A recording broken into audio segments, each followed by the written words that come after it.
યૌન ઉત્પીડન કેસમાં જોધપુર સેન્ટ્રલ જેલમાં આજીવન કેદની સજા કાપી રહેલા આસારામને રાજસ્થાન હાઈકોર્ટમાંથી મોટી રાહત મળવા પામી છે. કોર્ટે આસારામની સારવાર માટે 7 દિવસના પેરોલ મંજૂર કર્યા છે.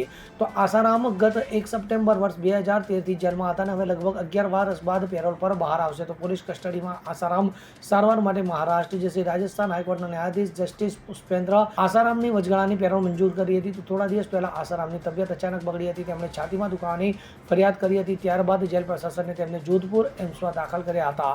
તો મેડિકલ ચેકઅપ બાદ તેમને સારવાર માટે દાખલ કરવામાં આવ્યા હતા. તો 10 ઓગસ્ટથી જોધપુરમાં AIIMSમાં તેઓ દાખલ છે. તો આસારામની નાદુરસ્ત તબિયત અને જોધપુરમાં AIIMSમાં દાખલ થયાના સમાચાર સામે આવતા જ તેમના સમર્થકોની ભીડ હોસ્પિટલની બહાર એકઠી થઈ ગઈ હતી. તો આસારામને વર્ષ 2018માં જોધપુરની વિશેષ પોક્સો કોર્ટે સગીર પર દુષ્કર્મનો દોષી ઠેરાવ્યા હતા અને તેમને આજીવન કેદની સજા ફટકારી હતી.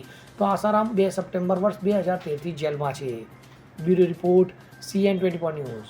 હવે જુઓ દેશ દુનિયાની તમામ ખબરો તમારી આંગળીના ટેરવે. ઉઠાવો મોબાઈલ અને Google Play Store પરથી ડાઉનલોડ કરો અમારી CN24 ન્યૂઝ મોબાઈલ એપ.